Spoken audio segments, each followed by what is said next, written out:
I built it to an 8-figure regenerative medicine practice. In a year? Wait, how the heck did you do that? What you do is you have fewer patient encounters, but they're higher quality, and the reimbursements are so much higher. How much money were you making as a physician? About 300 to 400 grand, and being a total slave to the system. I was working a night shift on Thanksgiving, and one guy came in high as a kite. I could hear him beating up on my nurses down the hallway. We had to still treat him because he was in our ER. That made me realize that this is ridiculous. This is not the way a professional should be treated. And that changed everything? You need to know that it's time to make your exodus. You need to realize that right now you're in Egypt and you're in slavery. You have to wake up to that. Now you're going to have to cross the Red Sea, and it's going to look really, really scary. But if you don't get across that, you're going to stay in slavery.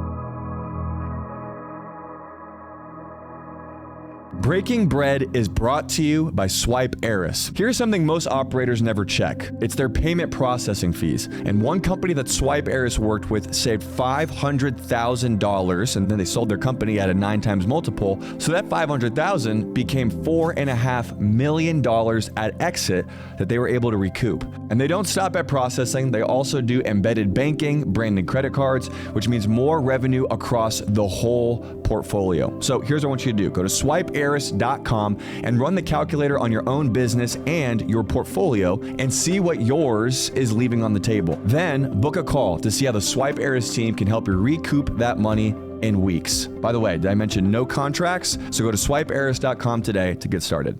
Hey gang, welcome back to Breaking Bread. Today I have Dr. Devinjian. Her street name is Dr. D. And let's do business. I want you to pitch your business to me on a napkin. What is it? So what I do is I help physicians who are burned out and who are tired of treadmill medicine, who are tired of the day in, day out. They're exhausted, they're tapped out, and I help them build their own practice where they finally own something and they have freedom. Wow, you're on a mission. Let's go. Okay, that sounded personal. It is very personal. Well, were you a physician before you're doing what you're doing now? Absolutely. So I was a physician. I was in the ER. I was so burned out, working those long-ass shifts and not having much of a break. In between, it was shift to shift, and all I saw was patient after patient. Now, I love my patients, don't get me wrong, but the problem was the administration was saying I had to roll from one to the next. There was no time to take care of the patients, no time to take care of their families. Somebody would code in room 1. I would go ahead, I'd take care of their CPR. The families were devastated. I had to rush down to the next room, take care of the next thing, and it's just a treadmill. No matter how hard you run, no matter how fast you run, you can't ever catch up with that. So I got so burned out on that, and I realized there had to be a better model in medicine. So what's the new model? What'd you do? The new model is that you slow down, you take your time with the patients, and you actually use medicine that will work for them. So this is medicine that is a higher level, that is regenerative medicine. So I was able to help patients heal their injuries, heal their wounds, and really make an impact in their lives and take my time with them. So are you... Tell me more about this business. Is it a supplement company or is it a clinic? What are you doing exactly? It's actually a clinical practice, and I teach other physicians how to run their own clinical practices, how to be able to see fewer patients, but to be able to make more of a difference and to be able to make more of an impact and more income and more ownership for themselves. That's cool. So when did you start the clinical practice? I started the clinical practice approximately a year and a half ago, and it took off so well that I was able to retire from treadmill medicine last June. And after that... Treadmill medicine? That's right. You're on that treadmill. You're kind of like a little hamster in a wheel. You're not getting anywhere, but you're going as fast as you can. So I then realized that I have something, I bottled it, and I realized that this is something that I can use to help other physicians who are caught up in the same system. Cool. How much is your business doing right now, the clinic business, the clinical practice? Yeah, so I built it to an 8-figure regenerative medicine practice. In a year? In a year. Wait, what? Yes. No. The math's not mathing. You built an 8-figure business in a year. That's correct. Wait, how the heck did you do that? So what you do is you have fewer patient encounters, but they're higher quality, and the reimbursements are so much higher. Good for you. Thank you. That's crazy. Thank you. How much money were you making as a physician? I was making about 300 to 400 grand and being a total slave to the system. Dude, what the heck? And so how many years were you doing that for? I was doing that for about 6 years. So you're a physician for 6 years. Exactly. And it's been shown that physicians within their first 6 years, that's when they're most likely to get out of practice, want to just quit medicine entirely because it's so miserable. Yeah. The system imposes so much. It's the more bricks, less straw type of mentality. Dude. Yeah. Wow. You're impressive. Well, thank you. Okay, so what were you doing before doing as a physician? So I've been in the military. I was a soldier, and I What? was So I was a soldier. I was a sailor, a medical Navy? physicist. Yep. So I Thanks for served. your service. It was my honor. I loved serving my country. So I did a little bit of time with that. I was a professor, a college professor for a number of years, and helping other people get in med school. And I realized I had to do that as well. Oh my gosh. Yeah. You've lived like 10 lives. I did. I really did. That's amazing. Thank How long you. were you in the military for? I had a total of 7 years in the military. Okay. Yes. Whoa. All right, I got to write that down. That's cool. 7 years in the Navy. Well, that was a total between Oh, Navy and Army, correct? Navy and Army? Okay. Yeah, 7 years. Gosh, that is awesome. 7 years, Army and Navy. Okay. Dang.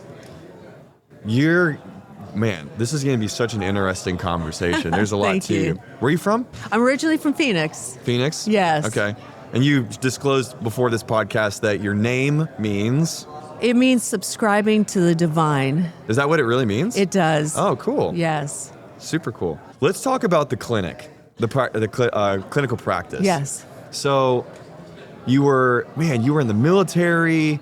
You were a physician for 6 years? For about 6 years. 6 years. And then you did the clinical practice. You started to do the clinical practice thing. What was the biggest shift mentally, identity-wise, that you had to make to go from working a job, which, by the way, 300 to 400K, a lot of people would kill for that. Like Right. that's a good salary, right? Right. But that was killing you. Let's actually hit that first. Like, Right. why was making 300 to 400K not enough for you to be satisfied in your job? So it wasn't really about the money. And really, when I built this clinical practice, it stopped being about the money and it really was about the patients. But I was spending my whole time, if I had a night shift, my day would be focused on how do I get prepared for this shift? And what did I do wrong in the last shift? And what can I do to move faster in this next shift? And my whole life was consumed about going from shift to shift. I had no quality of life. I stopped doing things that I love. I just really was dry, kind of soulless, you know. I would be there for my patients, and I love my patients, but it really sucks the life out of you, the soul out of you. Yeah. And when you have that, it doesn't matter how much money you make. You're dry, and you just have nothing to give to anybody else. It's just rote memory at that point. Why was it so soul-sucking? Because it's about what the administration and the insurance companies want you to do. They want you to see more patients in less time. And they want you to do less work and try to get better outcomes. So in other words, if you're doing 4 rounds of CPR, like one of my buddies did, 4 rounds of CPR brought somebody back to life, and the administration got on his back because he spent too much time doing CPR. Oh, He man. saved a freaking life, and that was not good enough. So it stopped being about the because it was too quality. expensive to the organization. Exactly. So Oh, he had other jeez. patients that he wasn't able to see, the UTI in room 5 or whatever. So, you know, it got to the point where the physicians are no longer the providers that really can care for the patient. We're just going from patient to patient with very little time. The administration's always saying, you're not doing good enough. My goodness. Yeah. Okay, so the appetizer of our conversation is going to be more savory than I thought it would be. It's going to be spicy. Yeah, it's going to be spicy because I want to talk into the tactics of your business in a minute, but Yes. I think what you're hitting is really. Can I tell you why this is such a meaningful conversation to me?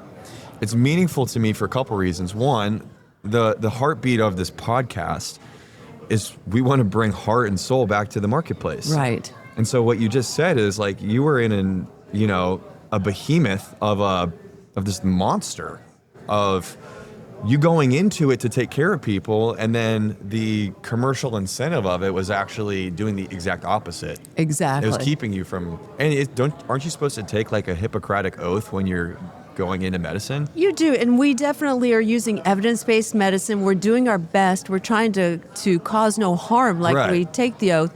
But at the same time, how can you really spend the time and have the quality for the patients that you need when you've got 20 other patients on the board that you have to see? Yeah.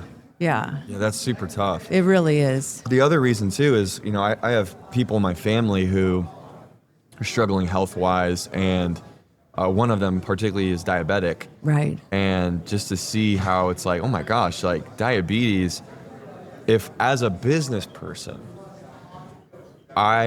if I were to strictly use my business mind and not operate from the heart, Yeah.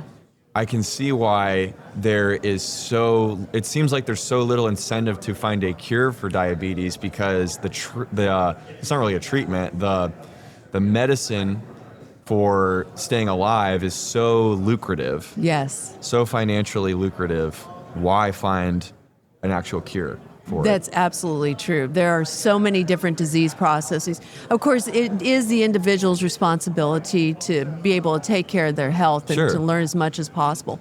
But the system is really gamed against them because you don't have any quality time. You go into the clinic to see your regular family or internal medicine doctor, they got 15 minutes if you're lucky. 5 is most typical. You're in the hospital, they're making rounds like that. You don't even have time to understand what's happening to you after you got that surgery. When was the moment for you, the straw that broke the camel's back, when you were like, I'm done, I can't do this anymore? It was actually, it wasn't just the volume and what we had to do with the administration, but it was the patients and what we had to treat. So, for example, I was working a night shift on Thanksgiving, and one guy came in high as a kite, and I could hear him beating up on my nurses down the hallway. I came down, I'm like, oh, hell no. And I got into that to try to restrain him and stop that. We had to still treat him because he was in our ER. And yet he was abusing all the staff, and everybody got the stuffing beat out of them with this guy. So that made me realize that this is ridiculous. This is not the way a professional should be treated, or that anybody who's trying to help others should be treated. Yeah. Gosh, man. So you went into, okay, well, tell me, how'd you quit? Did you already have a plan to do the business, or did you just say, you know what, I'm going to quit, I'm going to figure it out after I quit, or how'd that process play out? I really and truly thought that I was stuck with this, but I saw the opportunity in the regenerative medicine business. And so I took it, and on my days off in between shifts, I was actually running and treating patients. And While then- you were working your normal job? Exactly, Okay. in between. So I was working 7 days a week, but I saw the vision, the potential of being able to do something different and be able to do something away from the system. I actually didn't know I could do this, that I could break away from it. I thought, let me just give it a try. What made you want to give it a try? I knew that there was a better way. I just had this feeling in my heart. And it probably was God speaking to me and saying, you've got to step out in faith.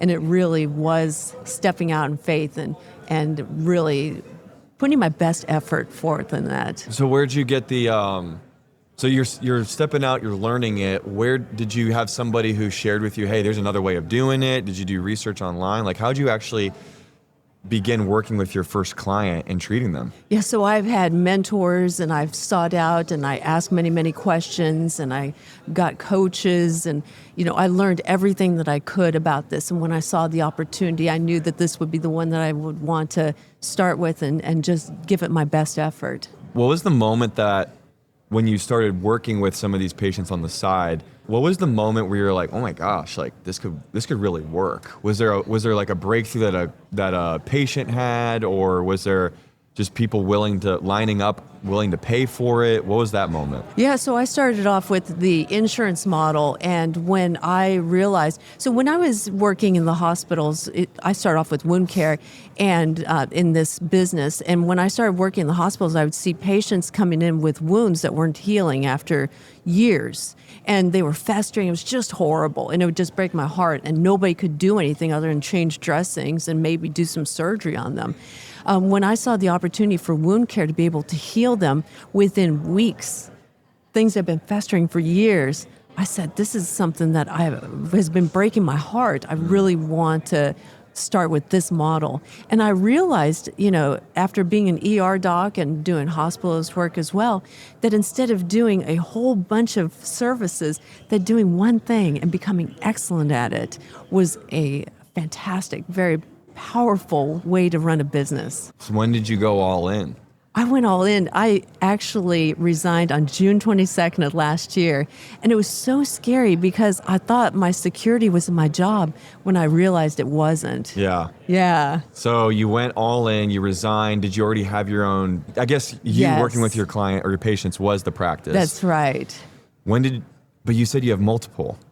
There's multiple practices, right? That's right. So I built up different practices since then. In different locations or? Well, we service through Florida and Georgia, correct. Oh my gosh. And we do different practice models with different focuses. So, Okay. for example, we have the wound care model that we serve. Got and it. then we also work with using stem cells to help with athletic injuries. Oh my gosh. Yeah. So how many locations are you in? Is it like one centralized location or multiple clinics and offices? So multiple throughout. How on earth do you scale that fast? Well, I have a great team. I mean, everybody's been working together and we've been just burning the candle at both ends, but really enjoying it. Okay. No.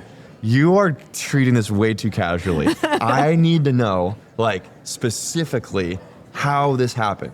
So you started on your own? Yes. When did you get your first team member? So I started with the nurse practitioner who worked with me in the hospital. Okay. And she was amazing. So she would run with me evenings and weekends and started taking over some patients. And then I started advertising and bringing in more staff, other nurse practitioners. From the what's it called? Was it a hospital or? Well, no, I just would do ads and I would find new nurse practitioners. And then I would find the ones who would really be willing to serve more patients, who'd be willing to drive and put in the time and the distance and the effort to do this. Oh my goodness. Yeah. Okay, so how many employees or team members do you have now? So we actually peaked at 10, but now we're scaling back because we found the ones who are the most loyal and who are willing to go greater distances. So instead of having a lot of people on the team, we have a few very, very loyal, fantastic with the families, fantastic with the patients. Wow. Great hearts that have the servant leader type of hearts.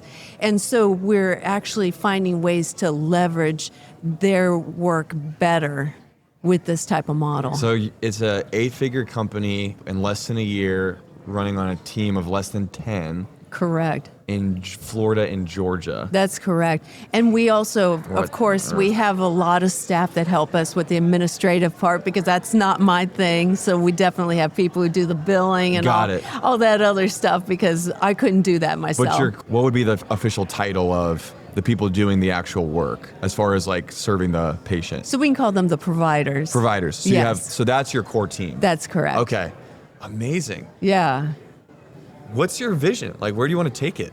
So the vision is definitely to bring this as far to as many people as we can because we really help with people who have difficulties with access. Okay. So we go to the far reaches. We're willing to go out there to serve them.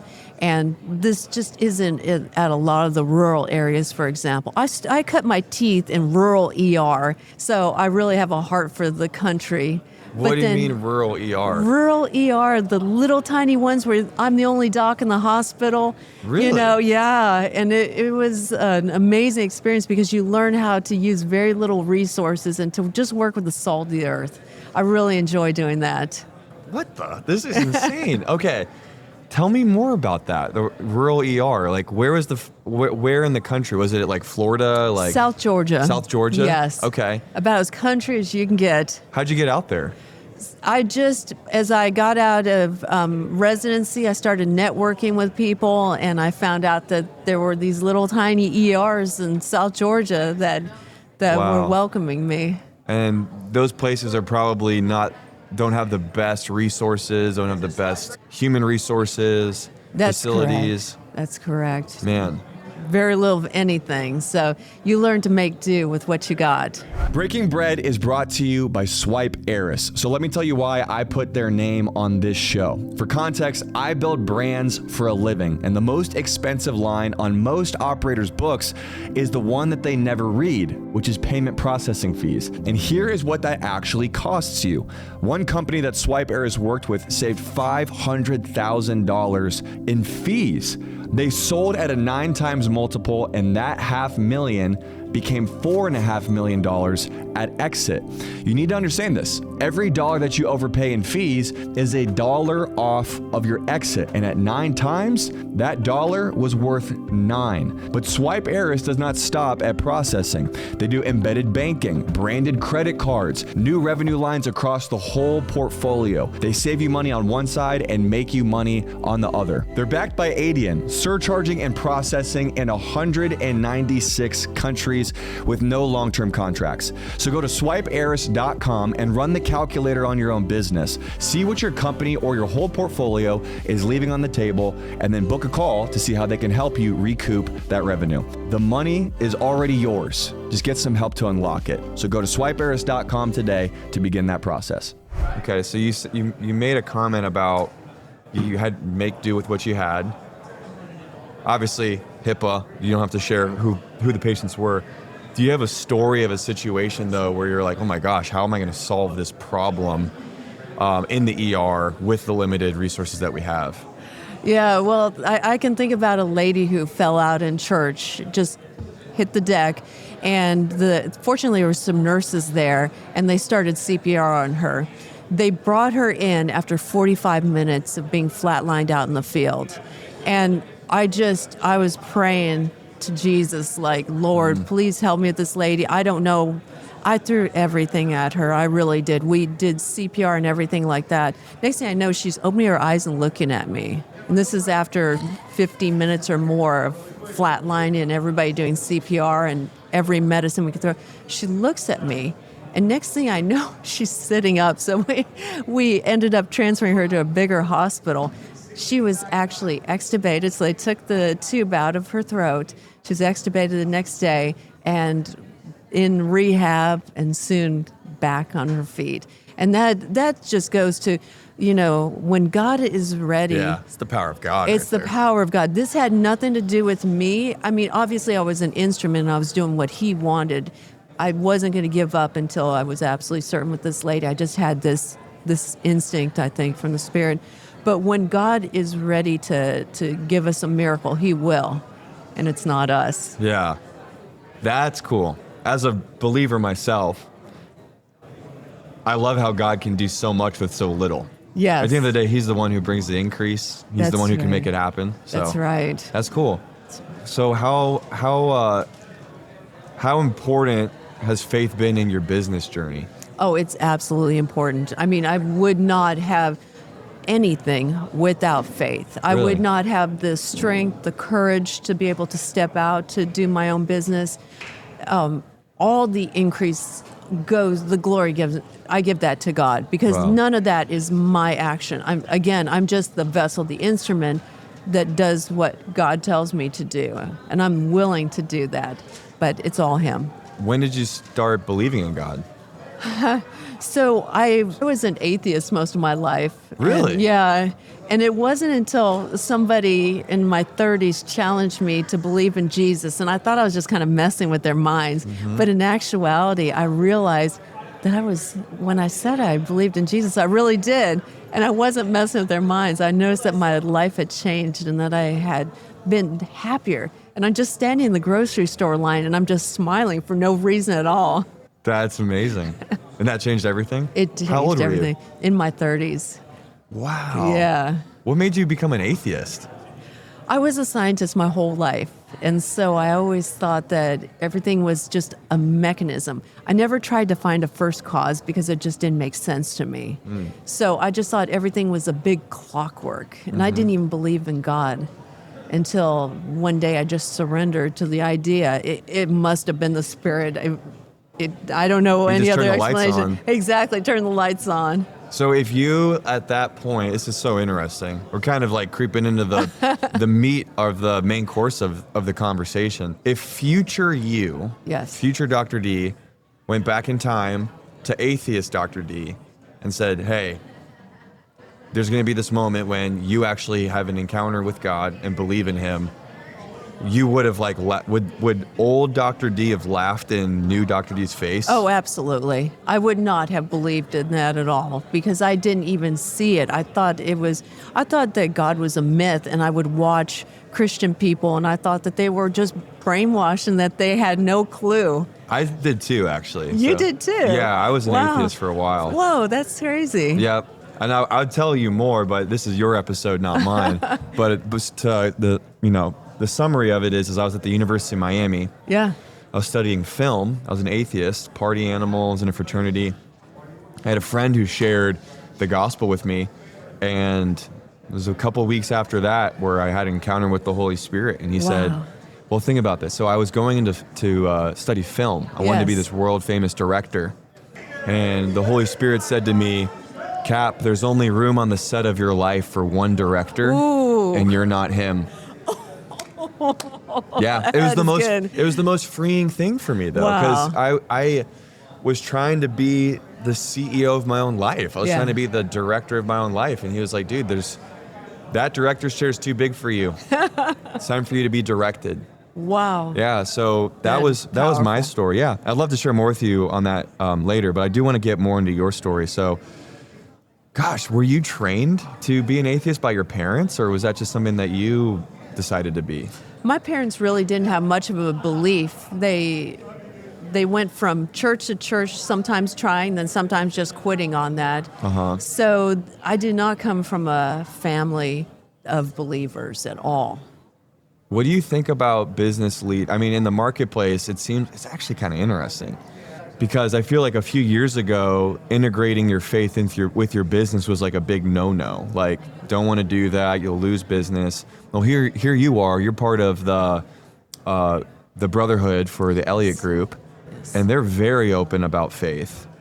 And I'm sure that's probably attracted you to them in some regard. Very much. So I'm interested in like your take in being vocal about your faith in your business. Is that something that has lost you business, or is that something that has actually grown your business?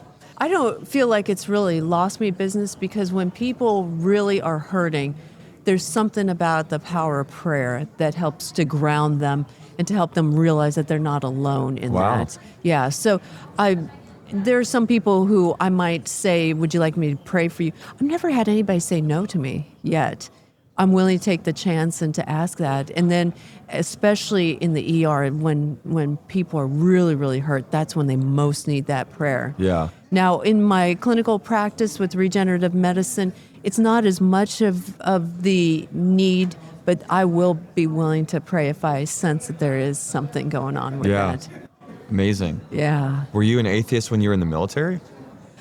I actually, when I was in the Army, I served with the chaplains and I helped them. And I wanted to be a chaplain. Really? So, yeah, unfortunately, I was too old. They wouldn't take my application. But, yeah, I was able to serve with the chaplains and really enjoyed that opportunity. So that you were a Christian when you were in the military? I was the second time around. The second time? Yeah, with the Army. Oh my gosh. So you did Navy and then took time off and then were... I took 20 years off and then went 20 in. years Yes, yes. I'm a late bloomer. That's all I have to say. No, what's really inspiring about you is that you're like, I can just see, you're not afraid of new beginnings. I am not. I may look the fool, but I'm willing to do that because I really believe that when God calls you to a new path, it doesn't matter how you end up looking. You have to have a beginner's mind anyway, because you don't know. And even if you're an expert, you still have so much to learn in your field. And when you're asked to step out in something, you risk looking like damn fool. So yeah. So I want to ask you a question, because I think, so you're an entrepreneur. Yes. I'm an entrepreneur. I would hope that many entrepreneurs are going to be listening to this. I think one of the things that sets entrepreneurs apart, at least the ones that make it, is they got to be willing to stomach failure. Yes.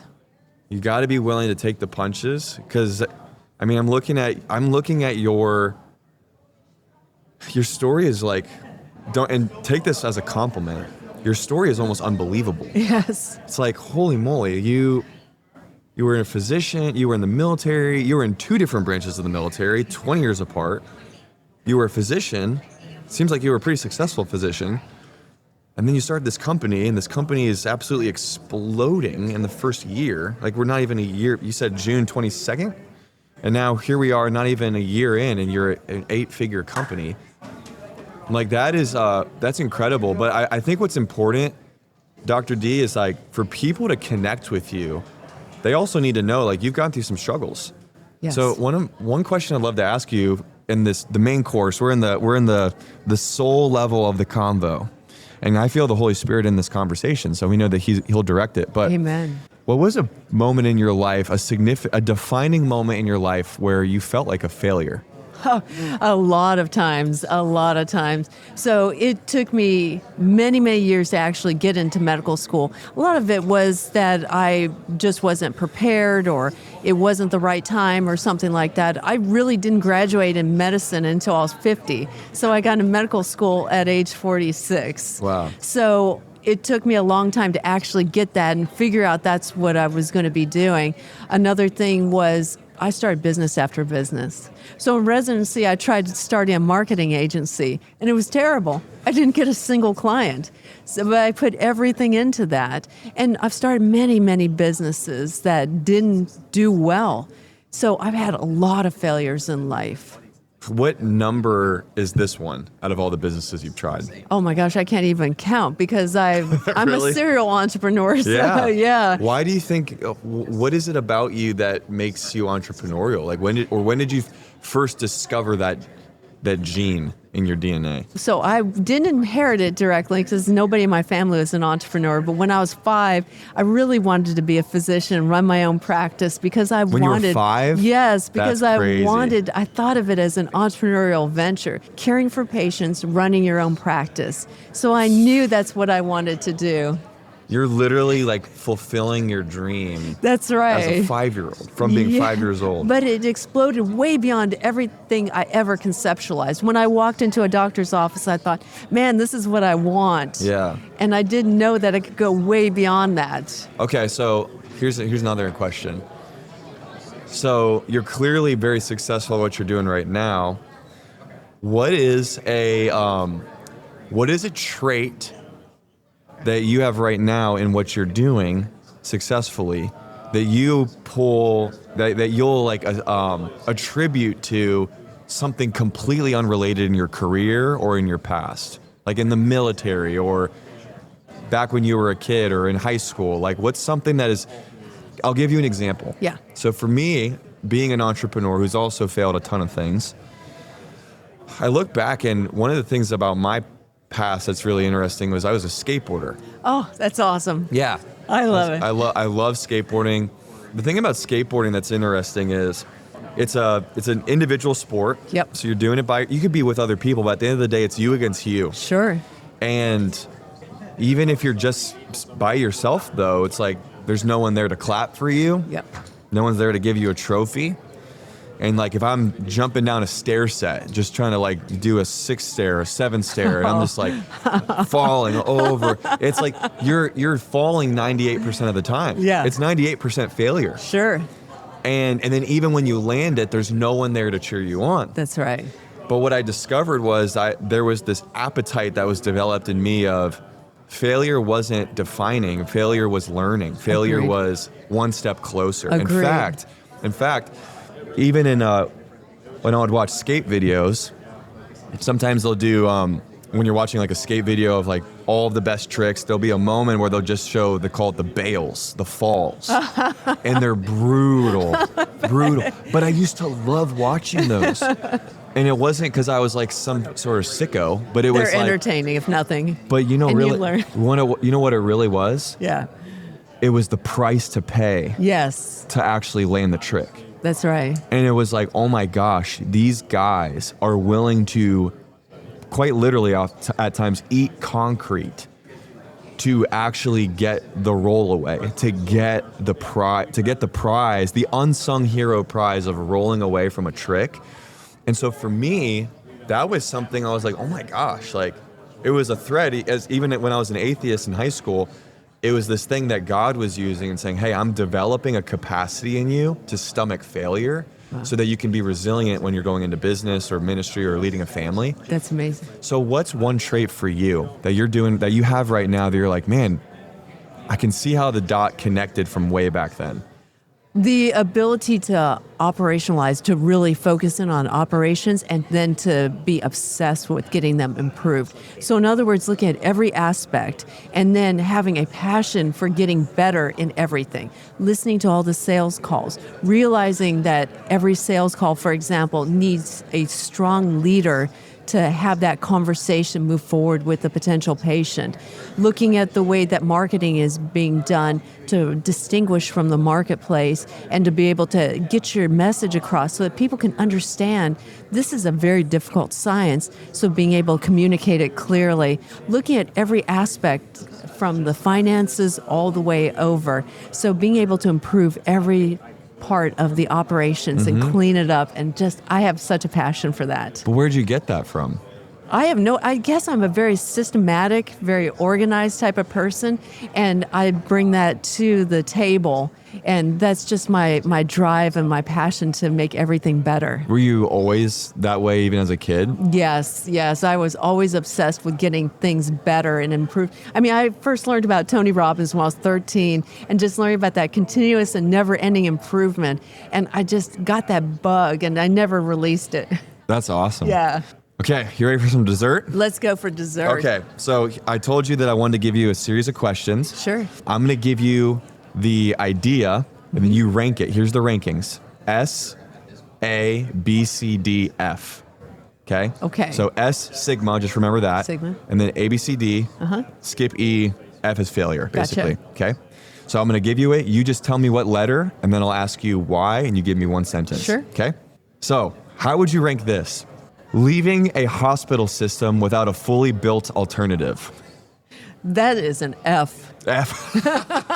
Okay, why? Because you absolutely need some level of preparation. You need to be able to you got to take care of your family. You got to take care of all that medical school debt that you're carrying. And you have to make sure that you are prepared to take care of your patients. Fantastic. Ready for the next one? Let's go. The guilt of, quote, abandoning patients when you exit traditional practice. That is an F too, because what you are building something that you can actually help patients more. And unfortunately with this system, you have it so that once you leave, somebody else is just going to fill the void. Got it. You know that they're going to get taken care of by somebody. Yeah, exactly. Okay. Ooh, these are good. Your medical degree as a business asset versus a clinical credential. That is an A, because you really need to be a strong leader. I really believe in leading from the front, so having that expertise, as well as you can then make sure that you're running a clean clinical practice. You got to make sure you're properly taking care of patients. Awesome. Telling your colleagues you're starting a cash pay practice. So I would say that would be an F, because it's none of their damn business. I like your answer. That's funny. Peptide therapy as a mainstream treatment modality. Oh, that would definitely be an A, because to me, peptide therapy is very powerful, very good adjunct. I like it as an adjunctive therapy. Cool. Gut health as a root cause intervention. Oh, absolutely. That is an S. S. Yeah, you can't live without gut health. It's your second brain. My wife would love you. She's super into this stuff. That's awesome. Yep. Hiring retiring physicians as associate practitioners. That's about a C, because they can be in the practice and they can be very important. But at the same time, if they're so burned out and really not invested in that, then that can be an issue. That's great. Owning your real estate versus leasing clinical space. Oh, well. So I would put that at about a C, because you can lease clinical space readily, but I really believe in owning assets. So if you can, I'd go for it. Hyperbaric oxygen therapy as a clinical differentiator. Oh, yes. That I would put up in an A, because that has been shown to help out with these regenerative therapies so much. There's a really good body of research coming out about hyperbaric oxygen. Cool. Physicians as the most under-leveraged entrepreneur demographic. Oh, yeah, that is definitely an A. Now, you have to have that entrepreneurial heart, because many of them are very conservative, meaning that they are thinking about just having the JOB. Very institutional. Very institutional. Yeah. Very domesticated. But if they have that bug, like they could be like a secret weapon for the marketplace. I absolutely agree. That's cool. Ooh, how about this? And this, I'm big in this. I'm big into AI. Yeah. So AI diagnostics reducing the need for primary care physicians. Yeah, that's an unfortunate, but that is a sigma. That's an S, because it's getting to the point where they are actually able to augment, not necessarily get as good as physicians right now, but just give it a couple more years. And unfortunately, it's going to be where the primary care physician is going to be going the way of the dodo. Yeah. You're crushing this. This is awesome. Okay. Burning out before you finally make the leap. So you're in this place at the hospital and you're like, I'm going to run this thing until I have no more energy left. No, that would be an F. Yeah. That's the stupidest thing that you can do, is wait till you're fully burned out, because then when you're trying to build your practice on the side, you just won't have anything left. This is probably a shameless plug for your coaching Let's business, go. because you're coaching physicians to do this, right? Yes. Awesome. So they can basically avoid the heartache that you went through and be able to build their own practice, help people better, and make more money while doing it. Exactly. And that's why I definitely assess for burnout using very validated assessments to make sure where they are. Building a brand around your personal story and philosophy. That is absolutely critical. I would call that at least an A. Okay. Because the way that as a physician you approach your patients is your personal story. And being able to leverage that really helps you to connect with the patients. Cool. All right, you ready for the mint? Oh, the mint. The mint, it's the final part. You got 2 minutes here. And I give you 2 minutes because you're not supposed to use the whole 2 minutes if you don't need to. But I want you to be able to think about this. Sure. So the question I'm going to ask you is, if all of the content that you've ever posted online disappeared, nobody knew your name, you never shared anybody, nobody knows your story, but you have one sentence to leave with the next generation of business leaders, what would that one sentence be? You have 2 minutes to answer the question. So the one sentence I would leave is that you need to know that it's time to make your exodus. You need to realize that right now you're in Egypt and you're in slavery. You have to wake up to that.